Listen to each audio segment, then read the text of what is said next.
titik-titik atau yang terpotong kemaluannya janganlah masuk jemaah Tuhan.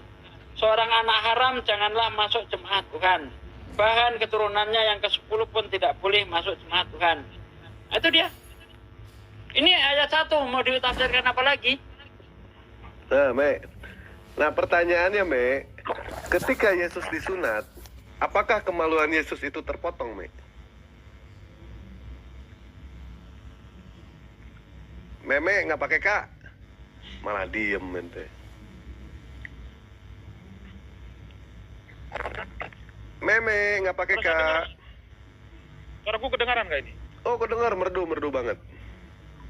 Ya maksud tuh ayat itu diperuntukkan kepada orang-orang yang menjalankan hukum Taurat, ataukah Tuhan menyindir kepada orang-orang yang tidak menjalankan hukum Taurat? Jadi harus bisa dibedakan.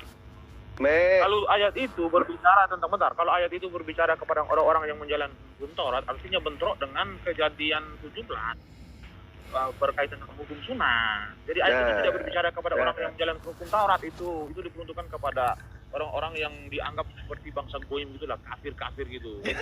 Nggak ada, Me. Poin. Me, nggak ada, Me. Seperti itu, Me. Tadi kan ente dengan jelas mengatakan Yesus taat sama hukum Taurat. Betul ya? Kemaluan Yesus terpotong. Ayat itu tidak berbicara tentang Yesus orang yang menjalankan hukum Taurat itu, Dewa. Udah saya katakan, itu berbicara kepada orang-orang yang tidak menjalankan hukum Taurat. Kitab Ulangan itu kitab siapa? Kitab orang Yahudi atau bukan? Iya, Tuhan itu selalu menyindir kepada orang Yahudi dan juga orang-orang bangsa-bangsa goim. Me, lu baca dulu ayatnya makanya. Ente baca dulu ayatnya, baca baik-baik ayatnya. Ayat nomor 1, nomor 2, nomor 3. Coba baca perikop. Malah yang ada, aduh. Perikopnya orang yang tidak boleh masuk jemaah Tuhan. Ini mau kamu tafsir kemana ini? Nggak bisa. Karena dibaca. tidak ada ayat sebelum dan sesudahnya, Meme. Baca ayat 1, 2, 3, coba. Nah, ini ayat 1. Me. Makanya itu kalau kamu nafsir di sini kebingungan karena ayat sebelumnya nggak ada. Jadi nggak bisa ada rujukan di sini. Ayat 3-nya kan ada itu, Bang Sugi. Ayat 2-nya itu berbicara hukum lainnya. Ya, coba, ayat 2 berbicara tentang anak haram. Lihat kejujuran kalian, maksud saya. Iya. Ya, di ayat 1, bentar nih saya bacakan ya. Di ayat 1 berbicara tentang orang yang terpotong. Bacakan aja, Bang. Oke, orang yang hancur buah titik-titiknya. Kamu ini suruh saya baca kayak ginian sebenarnya, aduh jijik saya. Orang yang hancur buah titik-titik atau yang terpotong kemaluannya, janganlah masuk jemaah Tuhan. Seorang anak haram janganlah masuk jemaah Tuhan. Bahkan keturunan yang ke-10 pun tidak boleh masuk jemaah Tuhan. Seorang Amon atau seorang Moab janganlah masuk jemaah Tuhan. Bahkan keturunan yang ke-10 pun tidak boleh masuk ke jemaah Tuhan sampai selama-lamanya. Ini berbicara tentang aturan-aturan. Orang Amon dan orang Moab. Oh tidak bisa seperti itu. Ini perbutir, Meme Bos. Orang Amon dan orang Moab itu kan bangsa ini perbutir berbicara hukumnya yang berbeda-beda. Jangan dicampur. Tidak bisa. Itu kan tertulis itu. Jadi jangan menafsirkan sesuka hati dong. Itu udah justru Anda yang menafsirkan sesuka hati. Di ayat 1 berbicara tentang orang yang pecah buahnya, ya kan, dan terpotong kemaluannya. Butir kedua, bentarlah gantian. Itu bangsa Moab di situ kok dijelaskan. Aduh, kenapa nggak berani gantian? Oke, silakan. Gantian lah. Ayat pertama itu hukum berbicara tentang orang yang buahnya pecah sama terpotong kemaluannya. Aturan yang kedua, seorang anak haram jangan masuk jemaah Tuhan. Ini tentang anak haram yang nggak boleh masuk. Ketiga, seorang Amon atau seorang Moab jangan masuk jemaah Tuhan. Ini berbicara tentang hukum, 3 hukum di sini. Siapa-siapa yang tidak boleh masuk jemaah Tuhan. Pertama, orang terpotong kemaluannya dan buahnya pecah, dan yang ketiga anak haram, yang ketiga adalah orang Amon. Jadi jangan dicampur aduk. Oke, sekarang coba definisikan dulu terpotong buah peler, coba. Sunat. Apalagi coba. Ya coba didefinisikan buah peler itu terpotong tuh gimana caranya? Ente mau ditafsir bagaimana? Bukan buah titik-titik yang terpotong, Mei. Jadi orang yang hancur buah titik-titiknya atau yang terpotong kemaluannya. Ya, terpotong dengan hancur buah beler itu coba definisikan dulu. Itu Bagaimana? dua yang berbeda. Mungkin entah karena kejedut atau gimana kan? Ya, oke. Sehingga pecah itunya. Nah, kemudian terpotong di situ sunat. Kalau hancur buah beler berarti Yesus tidak masuk kategori ya? Nah, Yesus buah belernya nggak hancur. Oke, yang terpotong itu coba definisikan dulu yang terpotong. Aduh, kamu ini ngajak saya yang aneh-aneh. Masa nanya buah belernya Yesus, ya ampun, ini gimana sih? Kalau yang buah beler pecah kan sudah tidak masuk kategori. Bahas yang lain aja. Aduh, bahas Bunda yang Rama lain aja. jangan ikut-ikutan Bunda Rama, diam. Yang lain aja, aduh. Yang lain. Bahas Bukannya yang Bunda lain. Rama Udah kalau ini, bahas udah bahas ini. kayak gini. Kita buka dulu akal dia, ya kan, sesuai dengan pernyataan dari Meme Bos yang mengatakan Yesus itu ternyata taat sama perintah hukum Taurat. Bunda Yesus Rama, ini masuk kan ke kalau bahas kayak gini jemaah kan Tuhan. bahas beler kayak ini kan Nah, hobi dia ini.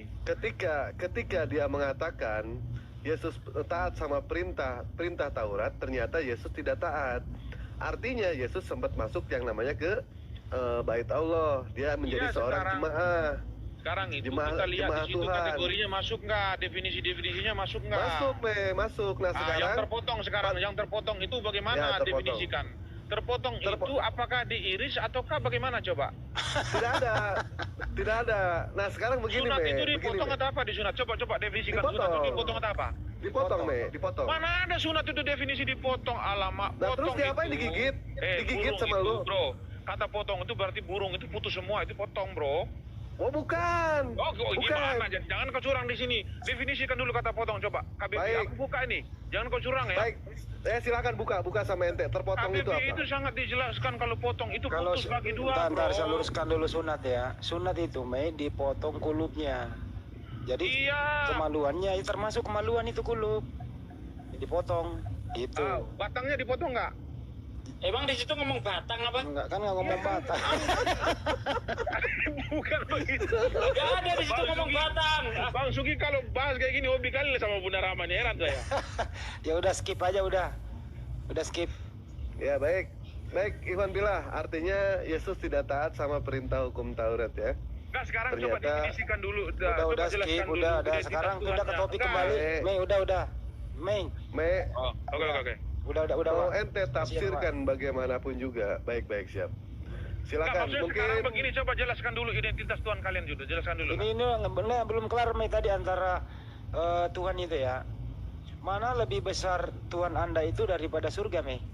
Nanti itu saya jelaskan, Nah, tetapi ini dulu aja dulu sebentar aku. Tuhan kalian Mana bisa lagi? jawab. Ini dulu Mei. Saya jawab deh yang dinyatakan Meme Bos tadi. Meme Coba jawab Bos dulu itu identitasnya, tadi, identitas. bentar Meme Bos. Silakan, Tadi silakan. Anda menunjukkan Lukas 23 ayat 43. Itu yang di surga Yesus. Sementara yang saya bahas adalah Tuhannya Yesus. Yesus itu adalah Tuhannya, Pak Sugi. Yesus punya Tuhan. Yesus itu Tuhan itu sendiri. Loh, Yesus berkata, Dia yang mengutus aku. Nah, Suaranya oke. tidak pernah kamu dengar, rupanya tidak pernah kamu lihat.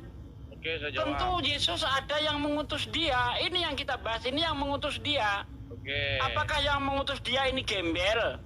Karena dia Oke. tidak di surga. Itu saya akan jawab, Ustaz Sugi. Gampang bagi saya itu untuk menjelaskan ini seperti membalikkan telapak tangan. Tetapi Ya jawab udah, dulu di mana? identitas Tuhan kalian. Tuhannya Yesus Apakah- di surga di mana? Apakah kalian tidak bisa menjelaskan identitas Tuhan kalian? Kan sudah saya jawab tadi. Pasti panik nih, tahu saya Oh panik. tidak. Tuhan kami itu sebagaimana yang diterangkan Yesus.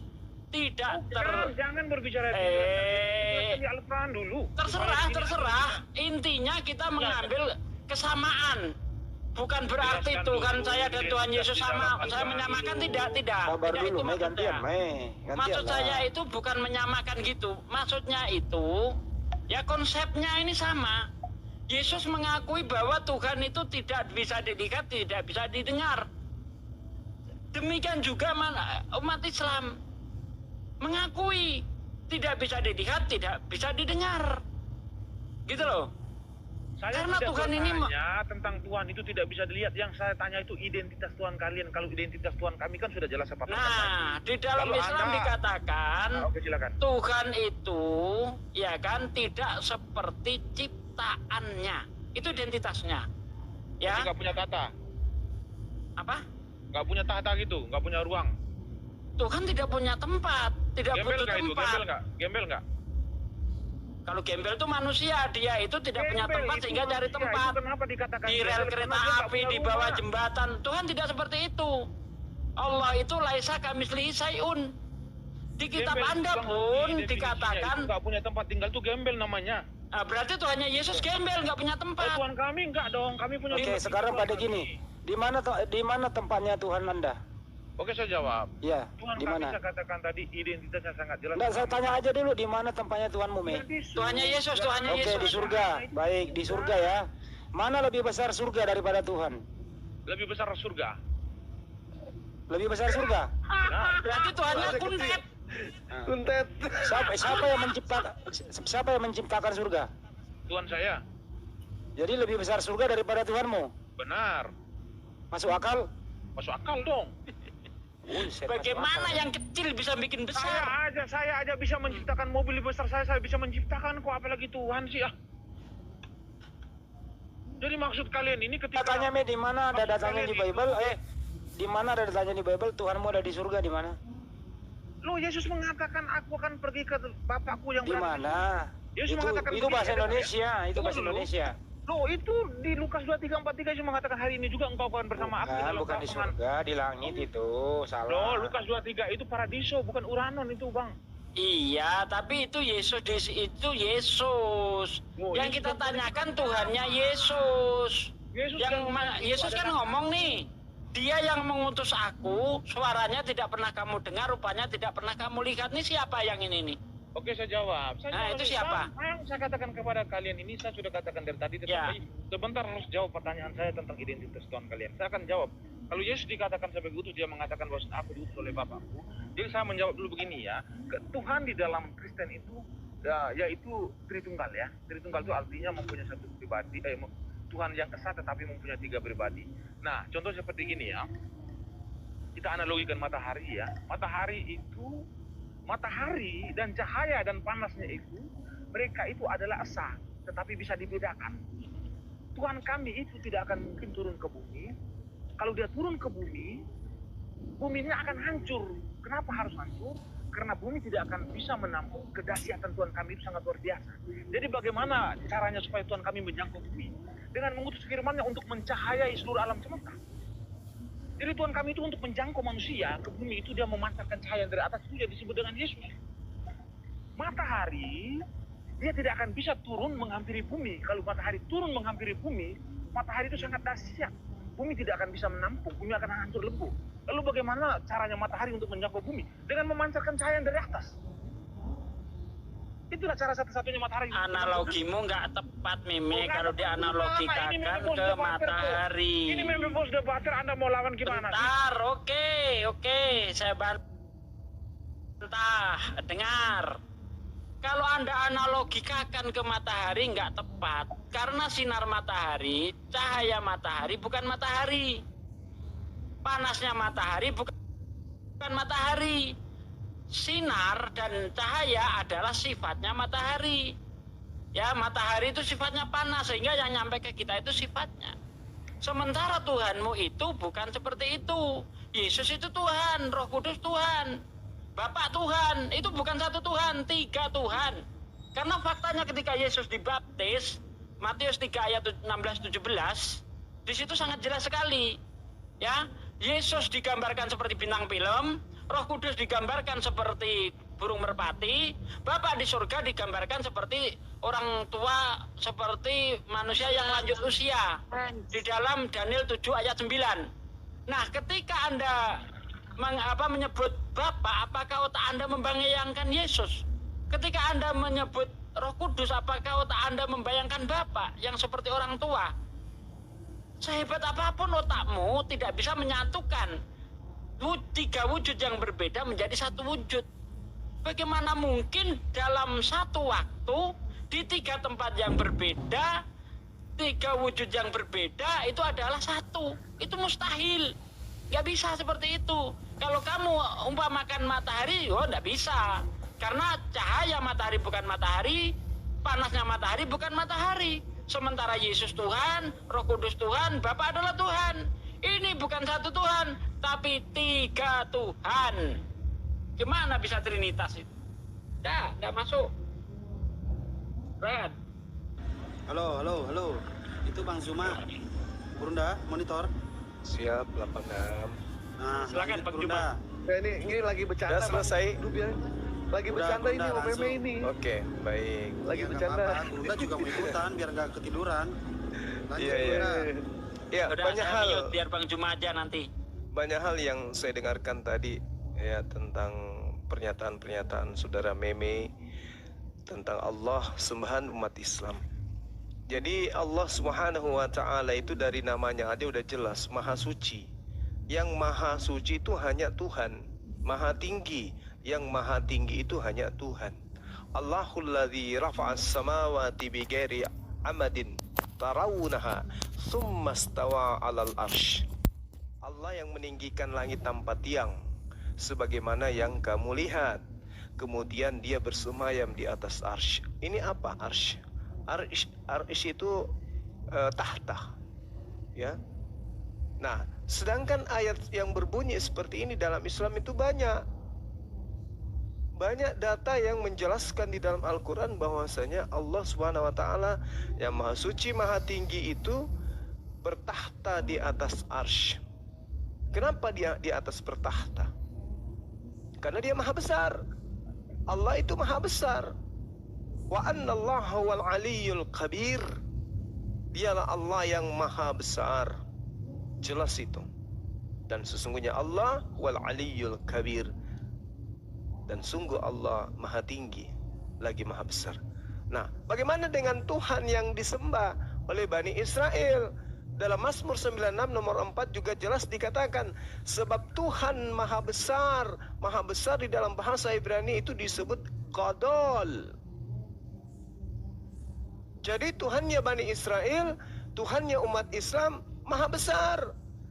Karena maha besar itu cuma milik satu hakikat, maka Tuhan yang datang kepada Bani Israel yang menyebut dirinya sebagai Qadol adalah Tuhan yang kami sembah.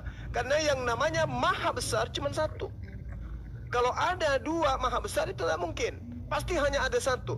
Dan yang paling besar itulah yang disebut Qadol Akbar di dalam pemahaman umat Yahudi dan umat Islam. Sedangkan kalau Anda melihat Tuhan Anda, kamu telah mendengar bahwa aku telah berkata kepadamu, aku pergi tetapi aku datang kembali kepadamu. Sekiranya kamu mengasihi aku, kamu tentu akan bersuka cita karena aku pergi kepada Bapakku. Sebab Bapakku lebih besar daripada aku. Siapa yang maha besar di sini? Yang disembah Yesus atau Yesus? Yang disembah oleh Yesus. Siapa yang disembah oleh Yesus? Tuhannya Bani Israel yang disebut Qadol, maha besar. Siapa yang disembah oleh umat Islam? Tuhannya Bani Israel yang disebut Qadol, yang kemudian disebutkan di dalam Al-Quran Kabir, maha besar. Jadi kalau Anda mengatakan mana sifat, mana identitas Tuhanmu, identitas Tuhannya umat Islam itu jelas dikatakan zalika bi annallaha huwal haqqu wa annama yad'un wa annama yad'una min dunihi huwal batil wa annallaha huwal aliyyul kabir. Siapa itu? Demikianlah kebesaran Allah karena Allah dialah Tuhan yang hak. Dan apa saja yang mereka seru, yang mereka sembah, yang mereka tuhankan, yang mereka ilahkan selain daripada Allah, itulah hal yang batil. Dan sungguh Allah, dialah yang maha tinggi lagi maha besar. Jadi Tuhan itu harus maha tinggi, Tuhan itu harus maha besar, gak boleh tidak. Karena dia maha besar, maka wujudnya tak bisa kemudian diwujudkan seperti apa manusia bisa mengetahui tentang sesuatu yang besar. Gak bisa. Bumi ini apa bisa digambarkan oleh pikiran manusia seperti apa besar? Gak bisa. Langit apa bisa digambarkan oleh manusia seperti apa besarnya langit, luasnya langit? Tidak bisa. Allah SWT untuk langit, bahkan 7 lapis langit, bahkan singgasananya, arsy-nya itu kecil. hanya laksana sebutir pasir di tengah padang gurun yang luas. Jadi bagaimana mungkin kemudian Anda mengatakan, coba umat Islam terangkan tentang Tuhan kamu. Allah menjawab begini, saudara Mei. Wa idza sa'alaka ibadi anni fa inni qarib. Wahai Nabi Muhammad, apabila hamba-hambaku bertanya kepadamu tentang aku, katakan kepada mereka, sesungguhnya aku dekat dengan mereka. Aku kabulkan. Ujibu da'watid da'. Aku kabulkan permohonan orang yang berdoa apabila dia berdoa kepada aku. Hendaklah mereka itu memenuhi perintahku dan beriman kepada aku agar mereka memperoleh kebenaran. Jadi umat Islam itu tidak mesti melihat Tuhan untuk kemudian mengakui Tuhan itu ada. Tidak untuk itu. Kenapa? Allah dikatakan di dalam pemahaman umat Islam, wa annallaha sami'ul basir, dan sungguh umat Islam menyembah kepada Allah yang maha mendengar lagi maha melihat. Wa annallaha sami'ul basir.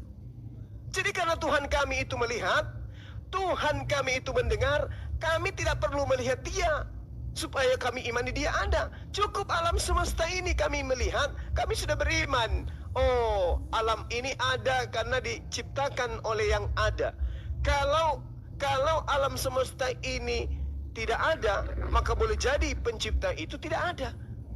Dan karena alam semesta ini ada, maka pencipta itu ada. Itulah yang kami sebut wa annallaha sami'ul basir. Terakhir, ketika Allah itu maha mendengar, ketika Allah itu maha melihat, maka Allah menjabarkan dirinya kemudian, wallahu yasma'u tahawurukuma innallaha sami'un basir. Dan Allah mendengar percakapan antara kalian. Sesungguhnya Allah maha mendengar, maha melihat. Jadi kami tidak perlu melihat Allah. Cukup kami berkata yang baik, berbuat yang baik. Kok bisa kayak gitu? Yes, karena manusia pada hakikatnya diawasi oleh Sang Yang Maha Melihat. Karena manusia pada hakikatnya dilihat, didengar, dan kemudian diteliti oleh Sang Maha Melihat. Itulah Islam.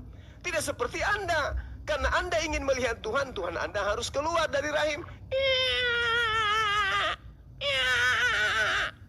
Berbahagialah buah dada yang menyusui engkau. Tidak seperti itu polanya Tuhan itu.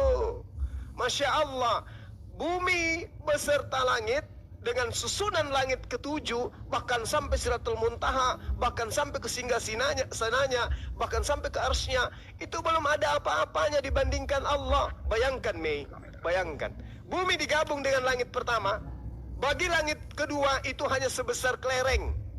Langit kedua digabung langit pertama, digabung langit bumi, bagi langit ketiga itu hanya sebentar kelereng.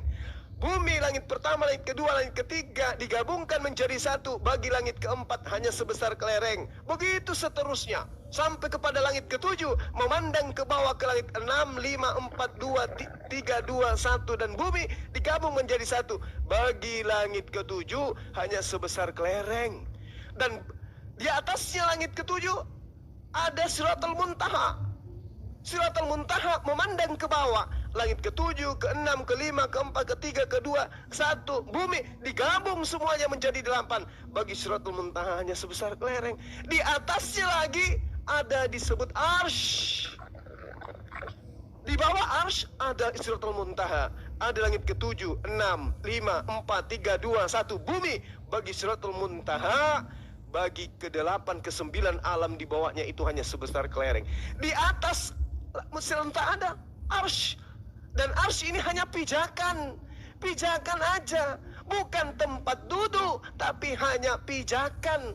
Pijakan Tuhan itu melihat ke bawah, melihat arsy, melihat Siratul Muntaha, kemudian melihat kemudian langit ketujuh, 6, 5, 4, 3, 2, 1 dan bumi digabung mereka. Bagi tahta Allah itu semua hanya sebesar kelereng di tengah-tengah padang pasir yang begitu luas. Jadi lalu bagaimana dengan Allah? Sebesar apa Allah itu? Nggak bisa dibayangkan. Allah maha besar.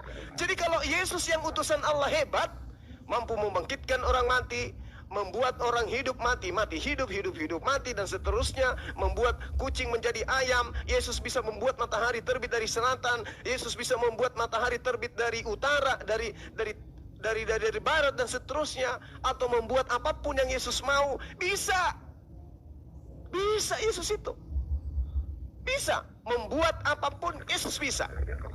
Kenapa bisa kayak gitu? Backingnya siapa, bro? Backingnya siapa? Yang maha besar, yang maha dahsyat. Jadi Yesus boleh busung dada. Tidak ada yang selamat sampai kepada Tuhan yang maha besar tanpa melalui aku. Loh, kok Yesus bilang kayak begitu? Dia wakil Tuhan, coy. Dosamu telah diampuni. Kok hebat kali Yesus? Yes. Dia backing yang aneh siapa? Bukan jenderal, coy. Pencipta alam semesta. Bagi orang berpikir Yesus hanya utusan. Bagi orang yang tak berpikir, wah ini pasti Tuhan ini. Padahal Yesus mengatakan, aku tidak dapat berbuat apa-apa dari diriku sendiri. Disembah. Kenapa bisa kayak begitu, Mei? Kenapa? Karena di antara kita dengan Allah, dengan Tuhan, ada iblis yang masuk ke dalam nadi kita, menjalar ke penjuru badan kita, sampai ke nadi kita itu masuk iblis itu, membisikkan ke dalam hati dan pikiran kita untuk tidak menyembah kepada Sang Maha Besar, tapi menyembah kepada Dia yang sudah mengaku, sebab Bapakku lebih besar daripada aku. Tapi kok disembah? Kenapa disembah? Karena akalnya disumbat sama iblis. Sumpah iblis, aku akan membuat mereka ingkar kepadamu, dan aku akan buktikan kebanyakan dari mereka akan ikut kepadaku ke dalam neraka. Seperti itu adanya. Saya memang menunggu supaya Anda berbicara. Silakan. Ini mah kok sekarang gantian yang lain mute. Bertanya tadi. Yang lain mute seperti itu. Tanggapin. Makanya kami jawab.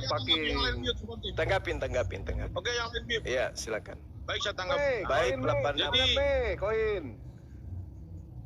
Oke, koin yang dari Bapak Koin Meme Bos sedang memberitakan Injil kepada orang-orang yang tidak mengenal Tuhan ya. Baik, saya akan lanjutkan. Mawar 1 Me. Oke, terima kasih. Jadi begini ya, saya pikir penjelasan dari teman-teman muslim dari tadi itu wow, ternyata saya rasa belum ya. Jadi begini ya, saya ingin menjelaskan kepada kalian bahwasan mengimani Tuhan itu harus menggunakan akal dan logika kita. Jadi kalau kita mengimani Tuhan tidak menggunakan akal dan logika, maka penjelasan kita itu seperti ginilah. Tidak akan nyambung dengan akal kita. Anda mengatakan bahwasan Tuhan Anda itu secara rupa dan bentuk itu lebih besar daripada alam semesta. Anda tidak berpikir bahwasan Tuhan Anda menjanjikan kepada Anda, jikalau di hari penghakiman nanti Anda akan divonis masuk surga. Surga itu adalah sebuah ruangan. Tuhan Anda sudah pasti lebih besar daripada ruangan yang bernama dengan surga. Lalu bagaimana mungkin cara Anda melihat Tuhan? Berarti Anda ini melihat Tuhan Anda ini sama seperti Anda di bumi melihat ke atas langit. Inilah Tuhan Anda. Nggak tahu tangannya di mana, kakinya di mana, kepalanya di mana, wajahnya di mana, mulutnya di mana, nggak tahu. Jadi nggak ada bedanya ini anak Anda yang berada di sini ini hidup di dunia dengan di surga Anda itu sama. Anda tidak akan pernah hidup bersama-sama dengan Tuhan Anda itu kekal untuk selama-lamanya. Berbeda dengan kami orang Kristen. Kami dijanjikan oleh Yesus bahwasan jikalau kamu beriman kepadaku, melakukan sesuai dengan apa yang kuperintahkan, kamu akan hidup bersama-sama aku kekal selama-lamanya. Artinya Tuhan harus membutuhkan sebuah ruang. Karena manusia itu ketika di hari penghakiman nanti itu masuk surga itu, surga adalah sebuah ruang. Tuhan menjanjikan kepada kami bahwasan kami harus hidup bersama-sama dengan Dia untuk selama-lamanya, kekal.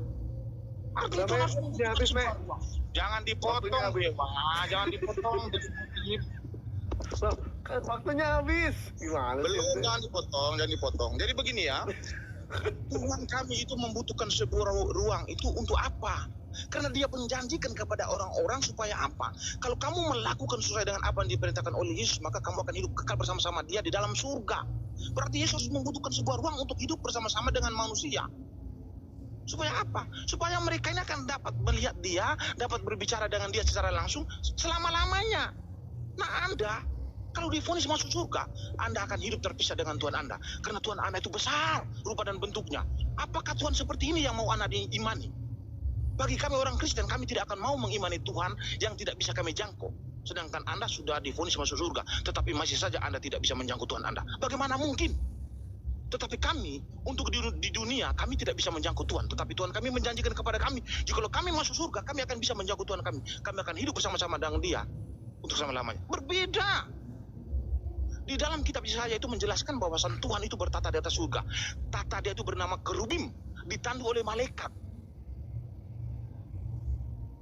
Jadi kalau Tuhan tidak membutuhkan sebuah ruang untuk hari penghakiman kepada manusia, untuk dijamin masuk surga, untuk hidup kekal, berarti Anda akan terpisah dengan Tuhan untuk selama-lamanya. Anda tidak akan tahu Tuhan Anda itu seperti apa. Berbeda. Jadi tolonglah kepada teman-teman muslim, menggunakanlah akal untuk memahami Tuhan. Bagaimana mungkin Tuhan Anda itu rupa dan bentuknya itu lebih besar daripada alam semesta? Tuhan kami itu dikatakan maha besar, tapi tidak berbicara tentang rupa dan bentuk, tetapi berbicara tentang kemahakuasaannya itu sangat dahsyat. Tuhan kami boleh rupa dan bentuknya itu sama seperti manusia, tetapi kemahakuasaan sangat dahsyat. Walaupun Dia bertata di surga, Dia bisa menjangkau seluruh bumi dengan kedahsyatannya, dengan kemahakuasaannya. Bisa Dia jangkau. Yang disebut maha besar ini adalah kemahakuasaannya yang dijangkau oleh seluruh alam semesta ini disebut maha besar. Bukan rupa dan bentuknya itu yang disebut maha besar. Lalu yang kedua saya ingin mengatakan kepada kalian, berbicara tentang identitas Tuhan ya. Tuhan kami itu sangat jelas mempunyai identitas. Pertama saya katakan kepada kalian, Tuhan kami itu mempunyai ruang yang untuk Dia bertata, tempat untuk Dia bertata itu namanya surga. Lalu yang kedua, Tuhan kami itu mempunyai hakikat. Hakikatnya adalah roh. Kalau manusia hakikatnya adalah tubuh, tetapi Tuhan kami mempunyai hakikat adalah roh. Lalu roh ini bertata di atas surga. Lalu siapa namanya? Namanya Yahweh. Nah Tuhan Anda kalau ditanya, apa hakikatnya? Tuhan kami adalah zat yang tidak bisa diukur oleh apapun. Kan ini dalam keraguan-raguan untuk menjelaskan tentang Tuhan kepada kami. Bagaimana mungkin kami yang punya akal ini mau beriman kepada orang yang menjelaskan tentang Tuhannya dalam keraguan-raguan? Kami ini punya akal loh. Bagaimana mungkin kami mau beriman kepada Tuhan yang seperti itu? Untuk menjelaskan identitas Tuhan kalian saja kalian tidak mampu. Lalu bagaimana mungkin kalian ingin menyadarkan kami bahwasanya kami adalah orang-orang kafir? Kalau kalian bertanya kepada kami, apa identitas Tuhan kalian? Kami menjelaskan secara detail, seperti yang saya jelaskan tadi. Apalagi yang kurang? Tak ada yang kurang. Tuhan kami itu bukan gembel. Tuhan kami itu mempunyai identitas, mempunyai tata. Tuhan Anda itu tidak mempunyai tata. Ditanya keberadaan di mana? Oh, Tuhan kami itu di mana-mana. Ya sama seperti angin. Angin itu kan di Amerika ada, di Indonesia ada, di Arab ada. Angin, nggak ada bedanya lagi. Hanya bedanya angin itu bisa dijangkau dengan cara untuk menghirup, bisa kita rasakan. Nah, Tuhan Anda ini tidak bisa dirasakan. Nah, kalau Tuhan seperti ini saya katakan Tuhan hasil imajinasi manusia ini. Tuhan hasil imajinasi manusia itu, Dia tidak akan bisa membuktikan apa-apa kepada manusia. Tetapi Tuhan kami, karena Dia bukan hasil imajinasi manusia, bukan hasil ciptaan manusia, maka Dia bisa membuktikan apa-apa kepada manusia secara langsung. Inilah perbedaan Tuhan kami dengan kalian. Tuhan kami bisa menjangkau bumi, bisa berbicara langsung kepada ciptaannya. Tuhan Anda tidak bisa. Kenapa Tuhan Anda tidak bisa? Tuhan Anda itu bersembunyi. Kenapa bersembunyi? Karena Tuhan hasil imajinasi manusia. Dia itu sembunyi.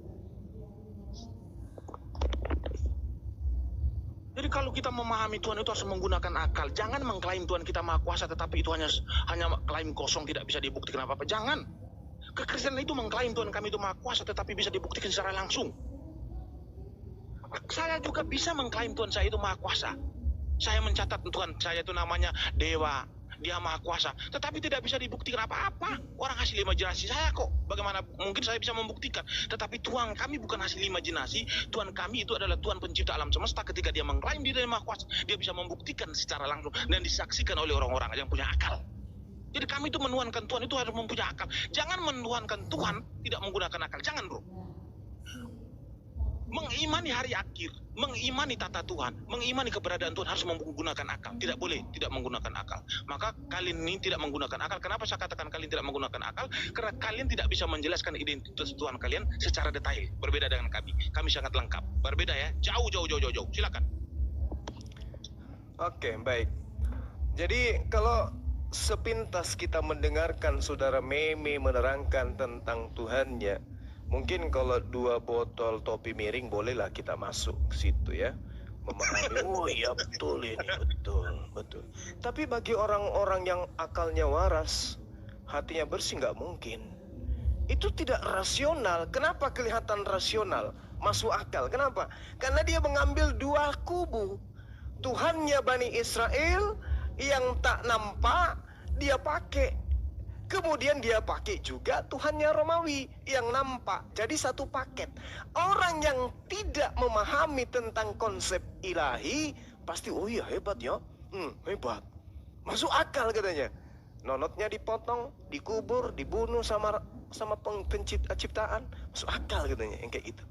Boleh, tapi mari kita uji. Allah Subhanahu wa Ta'ala itu adalah Khalik. Yang disebut Khalik adalah pencipta. Yang disebut pencipta, dia tidak bisa masuk ke zona ciptaan. Oleh karena itu, tidak bisa kemudian dia dilihat di alam fana. Kenapa demikian? Karena alam fana ini adalah dimensi terbatas. Tuhan tidak terbatas. Di mana Tuhan itu berada? Di tempat kekekalan. Di mana manusia bisa melihat Tuhan? Pada dimensi kekekalan. Di mana itu? Wujuhu yawma izin nadirah ila rabbiha nadirah. Jelas, terukur. Allah bisa dilihat di bumi? Nggak bisa. Kenapa? Bumi terbatas. Allah bisa dilihat di surga? Bisa. Kenapa? Alam kekekalan. Wujuhu yawma izin nadirah ila rabbiha nazirah. Wajah-wajah orang Islam pada hari itu berseri-seri, gembira ria, bersuka ria. Apa sebabnya? Ila rabbiha nazirah. Karena Tuhan membuka tabir, Tuhan memperlihatkan dirinya. Subhanallah. Lalu bagaimana? Apakah ini betul kaidahnya? Jangan terangkan Al-Quran. Jangan terangkan. Karena Allah sudah mengatakan kepada baginda Rasulullah Muhammad SAW. Ya Muhammad, katakan kepada hamba-hambaku, jika mereka bertanya tentang diriku, katakan aku bertahta di atas singgasana yang besar, yang mulia. Ini kata Allah. Allah yang memproklamirkan dirinya kepada baginda Rasulullah Muhammad SAW. Katakan kepada mereka, Ar-Rahman alal arsh tawa. Allah yang maha pengasih, yang bersemayam di atas tahta. Jadi tidaklah mungkin kemudian hakikat pencipta yang maha dahsyat, yang maha besar ini kemudian bisa disetarakan, bisa disifatkan kepada makhluk. Gak mungkin. Oleh karena itulah kemudian di dalam pengajaran orang-orang Yahudi ketika berbicara tentang Tuhan, 2 Tawarik 6:18. Tetapi benarkah Allah hendak diam bersama dengan manusia di atas bumi? Mustahil. Bullshit. Sesungguhnya langit, bahkan langit yang mengatasi segala langit pun tidak dapat memuat engkau. Apatah lagi rumah yang kudirikan ini, apatah lagi kandang binatang, lebih-lebih lagi rahim seorang wanita. Nggak mungkin. Yesaya 57:15. Sebab beginilah firman Tuhan yang maha tinggi, yang maha mulia, yang bersemayam untuk selamanya, dan yang maha kudus namanya. Aku bersemayam di tempat yang tinggi dan di tempat kudus, tetapi juga bersama-sama orang yang remuk dan rendah hati, untuk menghidupkan semangat orang-orang yang rendah hati dan untuk menghidupkan hati orang-orang yang remuk. Tuhan mengatakan dirinya, aku bersemayam untuk selamanya, aku bertahta untuk selamanya. Artinya wujud Tuhan tidak pernah akan turun ke bumi, tetapi dia juga bersama dengan orang-orang yang remuk hatinya. Apa maksudnya? Apa yang diterangkan oleh Al-Quranul Karim. Katakan kepada mereka, kepada hamba-hambaku, wahai Muhammad, sesungguhnya aku bersama dengan mereka. Wa idza sa'alaka ibadi anni fa inni qarib ujibu da'watad da'i idza adan. Ini jelas ini. Ini jelas. Allah jelas menerangkan itu kepada kami. Apabila hamba-hambaku bertanya tentang diriku, wahai Muhammad, sesungguhnya katakan kepada mereka, sungguh aku dekat dengan mereka. Ini pernyataan Allah. Jadi bagi kami umat Islam, Tuhan itu tidak perlu dikatakan ada ketika dia datang, lahir di kandang binatang. Tak perlu.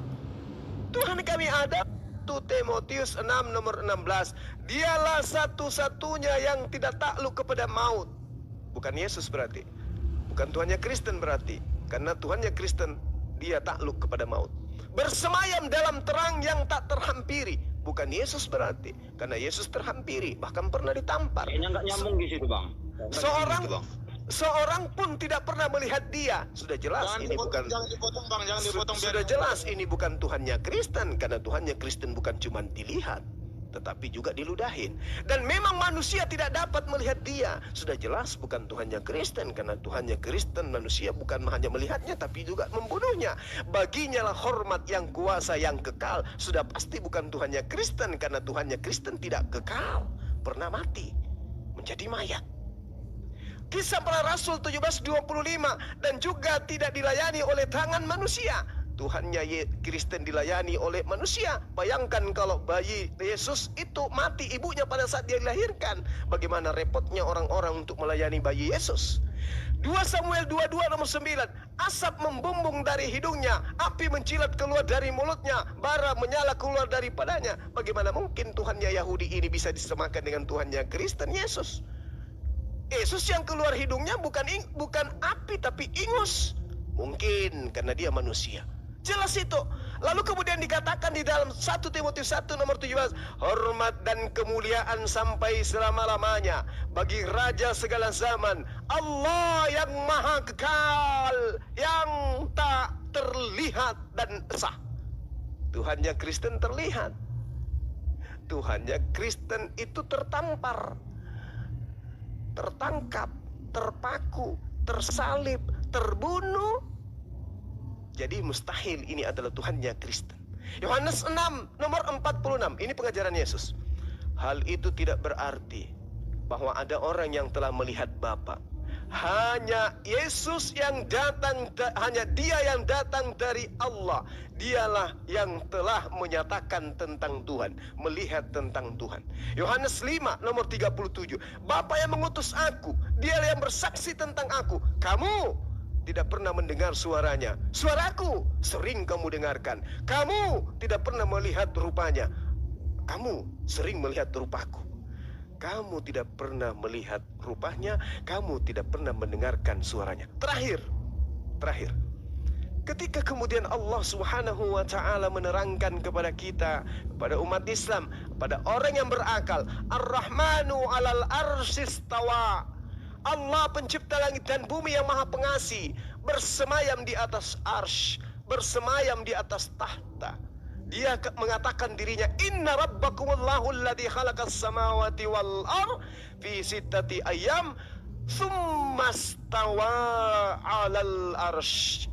Mari kita lihat Yesus di dalam Ibrani 8 nomor 1. Inti segala yang kita bicarakan itu adalah kita mempunyai imam besar yang demikian, yang duduk di sebelah kanan tahta yang maha besar di surga.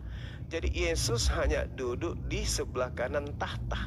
Yesus hanya duduk di sebelah kanan arsy yang maha besar. Karena Yesus tidak disebut maha besar, hanya Allah Subhanahu wa ta'ala yang disebut Qadol, hanya Allah Subhanahu wa ta'ala yang disebut Khabir. Yesus ternyata cuma duduk-duduk di pojokan di samping kanan tahta dari yang maha besar. Yesus maha besar? No. Berarti yang maha besar siapa? Allah Subhanahu wa ta'ala. Yesus di mana pada saat itu? Duduk di bawah, di sebelah kanan, di pojokan di samping tahta Allah Subhanahu wa ta'ala. Masya Allah, silakan. Oke, terima kasih paparan Bang Jumani sangat bagus ya. Tetapi mohon netizen di bawah dengarkan paparan saya ya, khususnya Kristen ya, supaya kalian itu orang yang punya akal itu, supaya kalian itu dapat diselamatkan. Karena yang dapat diselamatkan hanya orang yang punya akal, yang memahami Tuhan menggunakan akal ya. Jadi begini ya, paparan Bang Juma ini dia mengatakan bahwasan Tuhannya dia itu tidak bisa turun ke bumi. Beliau ini mengkorelasikan ataupun mencontohkan manusia dengan bola. Jadi beliau ini mensamakan antara Tuhan dengan alam semesta itu dengan manusia dengan bola. Contoh, manusia ini kan rupa dan bentuk besar nih, tidak masuk ke dalam bola. Jadi dia menyamakan Tuhan dia dengan alam semesta. Jadi Tuhan dia itu sangat besar rupa dan bentuk, tidak masuk ke alam semesta. Ini benar. Jadi analogi ini tepat sekali. Bang Juma mencontohkan Tuhan dia itu dengan alam semesta, lalu mencontohkan manusia dengan bola. Manusia itu tidak masuk ke dalam bola, itu apa alasannya? Alasannya itu manusia tidak maha kuasa. Kalau manusia mengklaim dirinya maha kuasa, pasti dia akan masuk ke dalam bola walaupun bola itu kecil. Tuhan Anda itu kalau mengklaim dirinya adalah maha kuasa, walaupun alam semesta ini kecil, seharusnya dia bisa masuk ke dalam ruang yang kecil itu, karena dia maha kuasa. Maka saya katakan kepada kalian sebagai debaters muslim ini ya, kalian debaters muslim ini mengukur kemahakuasaan Tuhan menggunakan kemampuan akal dan logika manusia berpikir. Kalian tidak punya absolut, kemampuan kalian ini bukanlah absolut, tetapi menguji Tuhan yang mempunyai kemampuan yang sangat absolut. Bagaimana mungkin seorang manusia tidak punya kemampuan kemahakuasaannya lalu menguji Tuhan, mengukur Tuhan menggunakan akal dan logika? Bayangkan aja bro, manusia menjengkali Tuhan, manusia mengukuri Tuhan, tidak akan mungkin. Tetapi kalau Tuhan mengukur kemampuan manusia itu bisa. Tetapi Anda sebagai orang muslim ini mengukur kemahakuasaan Tuhan dengan akal Anda. Bayangkan saja Anda mengukur Tuhan. Kalau berbicara tentang Tuhan kami itu tidak bisa dilihat, saya aminkan apa yang dikatakan oleh Bang Juma. Alkitab mengaminkan, jika memang Bang Juma mengatakan bahwasan Tuhan di dalam Alkitab itu tidak bisa dilihat. Benar, saya aminkan. Tetapi itu berbicara tentang hakikat. Berbicara tentang roh Tuhan, berbicara tentang hakikat itu tidak bisa dijangkau oleh manusia. Tetapi berbicara dalam konteks inkarnasi ataupun berteofani, dia bisa dijangkau oleh manusia. Contoh saya memberikan sebuah ayat ya, kepada kalian supaya kalian paham ya. Pahami Tuhan itu menggunakan akal, jangan menggunakan yang lain ya. Kami orang Kristen ini menggunakan akal, maka kami ini diselamatkan karena kami punya akal untuk memahami Tuhan, bukan seperti kalian. Tuhan kami itu dalam konteks teofani ataupun dalam konteks inkarnasi itu bisa dijangkau oleh manusia. Contoh ya, di dalam Keluaran 19 itu Tuhan turun dalam berupa awan ataupun api itu dalam konteks teofani. Itu bisa dijangkau oleh Musa. Ketika di zaman Yesus dia berinkarnasi menjadi manusia, bisa disentuh oleh manusia, berbicara langsung dengan manusia secara langsung. Tetapi itu berbicara dalam konteks teofani dan inkarnasi, tidak berbicara tentang hakikat. Yang Anda katakan tadi bahwasan Tuhannya orang Kristen itu tidak bisa dilihat oleh kasat mata dan tidak bisa dijangkau oleh secara fisik, itu berbicara tentang hakikat. Memang Tuhan kami itu roh, jadi tidak bisa dijangkau oleh mata, tidak bisa disentuh. Itu benar, saya setuju. Yang menjadi persoalan di sini, identitas Tuhan Anda itu tidak bisa dijelaskan secara detail. Saya sebagai orang Kristen yang punya akal ini justru tidak akan mungkin mau mengimani Tuhan itu yang tidak punya identitas. Masa Tuhan kita samakan dengan gembel? Ditanya Tuhan kalian di mana? Tuhan kami berada di mana-mana. Apa hakikatnya? Tuhan kami itu zat yang tidak bisa diukur oleh manusia. Loh, kalau tidak bisa diukur, ngapain diimani? Kalau dalam keraguan-raguan itu, bertanyalah kepada kami supaya kami menjelaskan kepada kalian bahwasan identitas Tuhan yang jelas itu berada di surga. Kenapa dia membutuhkan sebuah ruang? Sudah saya katakan tadi. Karena dia menghadiahkan kepada orang-orang yang beriman untuk bertata di surga, dan dia menghadiahkan yang paling mantap itu dengan mengatakan kalian akan hidup kekal bersama-sama aku untuk selama-lamanya. Artinya Tuhan harus membutuhkan sebuah ruang untuk hidup kekal bersama-sama dengan manusia yang beriman ini yang masuk surga. Yang menjadi persoalan di sini, Anda ini masuk surga, apakah Anda akan hidup bersama-sama dengan Tuhan Anda untuk selama-lamanya atau tidak? Ini yang menjadi persoalan ini. Di dunia ini anak gembar-gemborkan bahwasan kami akan dihadiahkan oleh Tuhan, kami bisa melihat Tuhan kami. Tetapi Anda tidak dijanjikan untuk hidup kekal bersama-sama dia di dalam surga. Anda akan terus berpisah dengan Tuhan Anda, sama seperti ketika Anda masih di bumi. Kalau kami sangat logis, rasional. Tuhan kami adalah roh, kami juga roh. Ketika kami meninggal, roh kami akan hidup. Tuhan kami hakikatnya adalah roh. Roh dan roh itu saling melihat, bisa bersentuhan. Tuhan Anda adalah zat, sedangkan kalian nanti kalau meninggal, roh kalian akan masuk surga. Apakah roh itu bisa menyentuh zat? Apakah zat itu bisa menyentuh roh? Bisa. Zat itu maha kuasa, karena kalian mengklaim bahwa Tuhan kalian maha kuasa. Dia itu zat. Zat bisa menyentuh roh, tapi apakah kalian bisa menyentuh Tuhan kalian? Tidak bisa, mustahil. Di sini secara tidak langsung kalian mengatakan kepada kami bahwasan kalian tidak akan pernah bertemu dengan Tuhan kalian, dan kalian tidak akan pernah hidup kekal bersama-sama dengan Tuhan kalian. Makanya imani Tuhan itu menggunakan akal. Saya katakan tadi, akal dipergunakan. Tuhan kami sudah dia jelaskan kepada Adam bahwasan Tuhan itu rupa dan bentuk sama seperti manusia. Hanya berbeda, manusia hakikatnya adalah tubuh, tetapi Tuhan kami adalah roh.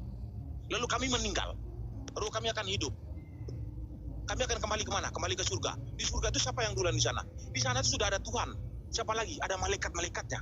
Kami akan hidup di dalam sebuah ruang namanya surga dan akan kekal bersama-sama dengan Tuhan kami. Anda menjadi penonton di sana. Anda menjadi penonton, saya katakan kepada kalian, karena Anda tidak akan bisa melihat Tuhan Anda. Anda tidak akan hidup kekal bersama-sama dengan Tuhan Anda. Bagaimana mungkin Anda menjadi seorang beriman, sedangkan yang Anda inginkan itu adalah hidup kekal bersama-sama dengan Tuhan, tetapi Anda di surga masih tetap terpisah sama seperti Anda di dunia. Berbeda ya, jadi tolonglah teman-teman. Udah cukup diulang-ulang 3 kali, men. Jangan Bang, saya ingin menyadarkan kalian, Bang. Menyadar Andi. bagaimana sih? Jangan potong, Bang Andi, jangan kepanasan Udah gitu 3 kali dong. diulang-ulang Ya, bahasanya. maksudnya, saya memang sengaja untuk mengulangi sampai 3 kali, 4 kali supaya Nggak perlu, cukup sekali, men. Ini orang nggak budak di sini gitu loh. Ya Bang Andi jangan kepanasan gitulah. Ini kan Enggak, santai saya nggak gitu. potong sebenarnya kalau kau nggak ulang-ulang, Mei. Gitu loh. Ya maksudnya jangan sakit hati kayak gitulah. Santai Udah agak aja. buang waktu kalau diulang-ulang, oke? Oke, saya lanjutkan kalau itu. Oke, saya lanjutkan. Jadi saya ingin katakan kepada kalian ya, bahwasan berbicara tentang identitas sangat jelas. Lalu kemahakuasaan kami, kemahakuasaan Tuhan kami apakah bisa dibuktikan? Bisa diuji. Tuhan kami mengatakan kepada Yesaya bahwasan ujilah aku. Bagaimana cara mengujinya? Gampang. Orang Israel menguji Tuhan itu dengan berbicara kepada Musa. Tunjukkanlah kemahakuasaan Tuhanmu. Tuhan jatuhkan roti dari langit, disaksikan oleh jutaan orang Israel. Jadi Tuhan kami itu berbicara kalau dia maha kuasa itu dia barengi dengan perbuatan. Itu baru Tuhan yang benar. Nah, berbicara tentang Tuhan bisa menjangkau bumi. Saya ingin mengatakan kepada kalian ya, Bang Juma memaparkan di 2 Samuel tadi itu, 2 Tawarik tadi itu memang berbicara bahwasan Tuhan itu tidak akan bisa turun ke bumi, bahkan langit mengatasi segala langit juga tidak akan bisa menampung Tuhan. Nah, tidak bisa menampung Tuhan itu berbicara tentang rupa dan bentuk atau kedahsyatannya. Bukan, dia tidak berbicara tentang rupa dan bentuk tetapi kedahsyatannya. Lalu bagaimana cara Tuhan untuk menjangkau manusia di bumi? Caranya itu dengan memancarkan cahayanya ke bumi, yaitu disebut dengan firman-Nya. Yesus adalah cahaya Allah. Maka Yesus mengatakan bahwa aku adalah terang dunia. Jadi Tuhan itu bertata di atas surga. Dia tinggal memancarkan cahaya dari atas surga ke bumi untuk menjangkau manusia, untuk berbicara dengan nabi. Itu cahayanya. Cahayanya itu adalah Yesus. Matahari itu tidak akan bisa ditampung oleh bumi. Saya ulang sekali lagi biar Anda paham ya. Matahari tidak akan bisa ditampung oleh bumi. Tetapi bumi bisa menampung cahaya matahari. Bumi bisa menampung cahaya Allah. Bumi bisa menampung firman Allah yang turun ke bumi, memancar ke bumi. Tetapi bumi tidak bisa menampung hakikat Bapa.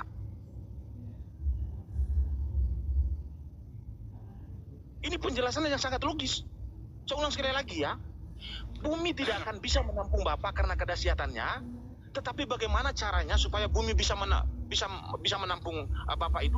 Dengan Bapa itu memancarkan cahaya dari atas. Maka bumi bisa menampung. Yesuslah adalah cahaya Allah. Matahari itu tidak akan bisa ditampung oleh bumi karena kedahsyatannya, tetapi cara menjangkau bumi, matahari mengirim cahayanya dari atas untuk memancarkan ke bumi, untuk menerangi bumi. Jadi Yesus dan Bapa sama seperti cahaya, matahari dan matahari. Apakah cahaya matahari bisa dipisahkan dari matahari? Tidak bisa. Apakah panas matahari bisa dipisahkan dari matahari? Tidak bisa. Yesus tidak bisa dipisahkan dari Bapa. Roh Kudus tidak akan bisa dipisahkan dari Bapa. Mereka bertiga boleh dibedakan tetapi tidak bisa dipisahkan. Cahaya matahari boleh dibedakan dengan matahari, panas matahari boleh dibedakan dengan matahari, tetapi mereka bertiga tidak bisa dipisahkan. Boleh dibedakan tetapi tidak bisa dipisahkan. Sama seperti Tuhan kami. Cara menjangkau bumi karena Dia adalah Maha Kuasa, Dia mengirim cahayanya ke bumi untuk menyadarkan manusia-manusia yang tidak memahami Tuhan dan tidak mengenal Tuhan. Silakan Bang Juma. Oke, baik. Jadi orang berdiskusi itu harus menanggapi pernyataan lawan diskusi.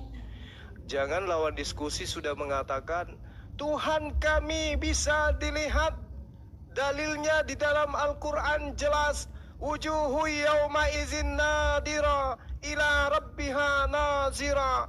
Sudah jelas wajah-wajah orang Islam pada hari akhir nanti, pada hari di mana mereka berseri-seri, yaitu di surga, memandang wajah Tuhannya.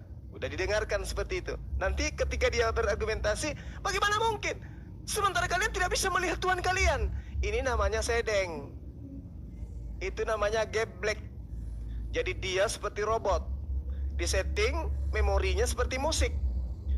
apa yang mau dikatakan, mau apapun itu, yang penting itu yang saya katakan. Mau peduli sudah membantah dalil yang tadi atau tidak, itu namanya kaset rusak. Jelas tadi saya katakan, umat Islam kebahagiaan yang tak tertandingi adalah melihat wajah Allah. Bagaimana mungkin kalian bisa begini dan begono, sementara kalian tidak bisa melihat wajah Tuhan kalian, tidak bisa melihat Tuhan kalian? Itu namanya sakit, Bung. Tapi nggak apa-apa, saya maklumi. Ketika Anda menganalogikan Yesus itu adalah sinar, paham pernyataan saya ini. Sinar matahari tidak hanya menyinari bumi, tapi menyinari planet yang lain. Apakah Yesus ada di planet lain? Ngapain di sana? Ngapain? Di bumi aja ini, yang suhunya seperti ini, Yesus seperti itu. Nggak bisa lawan ngantuk, nggak bisa lawan lapar, bahkan mengutuk pohon ara. Kayak mana kalau dia di Pluto? Kayak mana kalau Yesus di Mars? Sementara matahari ada di sana. Salah Anda mengambil analogi itu, salah. Umat Islam tahu Allah Subhanahu wa Ta'ala itu tidak akan mungkin turun ke atas muka bumi. Maka Allah Subhanahu wa Ta'ala menciptakan alam semesta, menurunkan hujan, bukan pasukan PBB yang menurunkan hujan. Membuat sinar matahari, bukan kemudian presiden terhebat di dunia menciptakan matahari, membuat sinar matahari. Itu sudah cukup. Memberikan oksigen, memberikan ikan di laut, memberikan udara, memberikan burung-burung. Itu sudah cukup bagi orang yang berakal bahwa Tuhan bersama dengan ciptaannya. Bagi orang berakal, tapi ya, yang tidak berakal nggak mungkin. Karena orang yang tidak berakal yang dikatakan Tuhan itu harus datang. Gejup. Wah, ini Tuhan ini. Itu orang yang tak berakal. Mohon maaf. Bagi kami, daun kering berjatuh dari dahannya, itu bukti Allah Tuhan itu bersama dengan kita. Orang berakal itu begitu cara kerjanya. Nah sekarang, ketika Anda mengatakan Tuhan itu datang ke atas muka bumi, lantas kemudian Anda katakan Tuhan itu ada, Bung. Dengarkan ini, jangan Anda ulang kesalahan fatal yang tadi. Dengarkan saya sekali lagi. Ketika saudara Meme membahas tentang Tuhannya Yahudi, Anda sedang membahas Tuhannya umat Islam. Ketika saudara Meme menceritakan Musa bercerita dan bercakap-cakap dengan Tuhan, Anda sedang membahas Tuhan kami. Tapi ketika Anda membahas Yesus, itu Anda membahas Tuhan Anda. Jangan Anda borong, Tuhan kami Anda ambil juga. Jangan.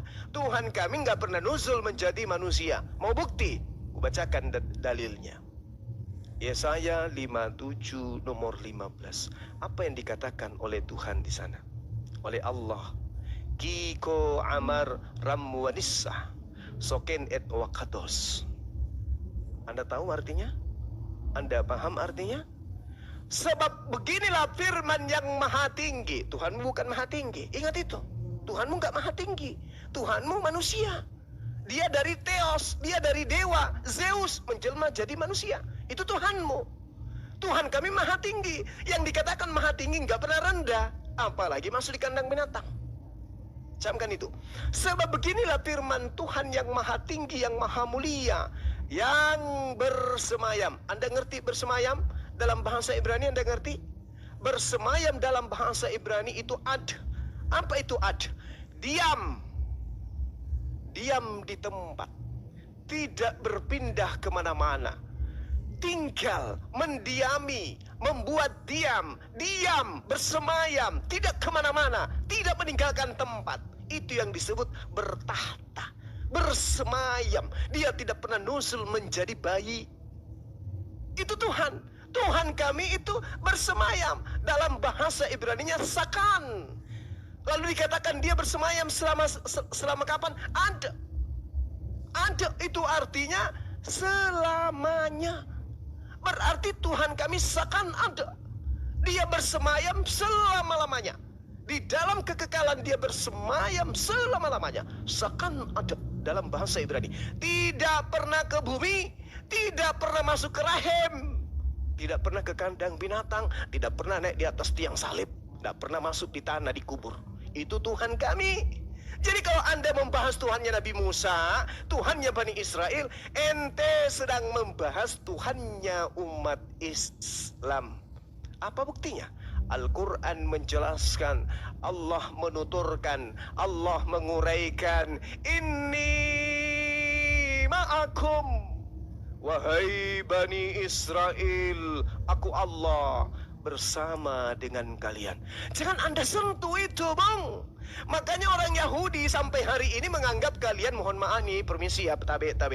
Orang Yahudi menganggap kalian gogok. Kalian dianggap anjing, dianggap serigala kalian itu. Kenapa? Karena Anda bukan bagian dari mereka. Kami bagian, kami dari Bani Ismail. Tuhan kami sama. Anda siapa? Penumpang gelap yang sampai hari ini tidak mempunyai ruang dan tidak punya wajah di tengah-tengah Bani Israel selain daripada pemakan remah-remah. Jadi kalau Anda membahas Tuhan kami datang kepada Nabi Musa, dia begini dan begitu. Halo, Anda sedang membahas Tuhan kami. Bahaslah Tuhan kalian yang dijual ke Romawi bernama Yesus. Bahas itu. Itu Tuhan kalian. Kalau Tuhan kami yang Anda bahas, Tuhan kami jelas tetap berada, mendiami, sokin ada wakados. Dia kekal, berdiam diri di dalam kekekalan dan suci. Tuhan Anda bermandikan ketuban. Hah? Bukan maha suci Tuhan Anda. Yang disebut maha suci, wakados, itu adalah hakikat yang mendiami, soken ada, yang dia kekal, tidak kemana-mana, tidak turun ke bumi. Makanya saya membantu Anda untuk memahami tadi berdasarkan kitabnya teman kita orang Yahudi 2 Tawarik 6:18. Tetapi benarkah Allah hendak diam bersama dengan manusia di atas bumi? Sesungguhnya langit, bahkan langit yang mengatasi segala langit pun tidak dapat menuat engkau, terlebih lagi rumah yang kudirikan ini, apalagi kandang binatang, lebih-lebih lagi rahim wanita. Keliru Anda kalau Anda mengatakan, lihat Tuhan kami berbicara kepada Musa, habis itu dia datang menjadi bayi, habis itu dia dibunuh manusia. Wah, Anda serakah kalau gitu. Anda memadukan antara Tuhannya agama samawi dengan Tuhannya agama ardi, rakus. Tuhannya agama samawi tidak pernah nuzul ke muka bumi, Tuhannya agama ardi, Tuhannya unyu-unyu dibunuh di atas bumi, kemudian Anda kawinkan. Oh, ini loh Tuhan kami Bang Suma. Dulu dia maha kuasa ketika datang kepada Musa, lalu kemudian di abad pertama dia datang sebagai bayi, dibunuh oleh Romawi, bangkit menjadi Tuhan. Weh, Anda boleh cerita itu di gereja sama Bang Suma, jangan. Jangan, Bung, jangan. Jadi kalau Anda berbicara mengenai Tuhan masuk akal, masuk logika, saya tanya kepada Anda, apakah masuk akal pencipta langit dan bumi dibunuh oleh pencipta, oleh ciptaan? Apakah masuk akal pencipta langit dan bumi netek? Apakah masuk akal pencipta langit dan bumi punya nonot? Apakah masuk akal pencipta langit dan bumi pernah menjadi mayat? Masuk akal? Tidak. Justru Tuhan Anda yang irasional, cacat logika, dan zolim lagi batil. Pahami itu? Jadi sekali lagi, Anda membantu saya menerangkan Tuhan saya ketika Anda membahas Tuhannya para nabi. Tolong, bahas Tuhan Anda yang dijual ke Romawi dan Yunani sampai dibawa Belanda ke Indonesia, bernama Yesus. Jangan bawa Yod-Heh-Vav-He. Itu Tuhan kami. Oke?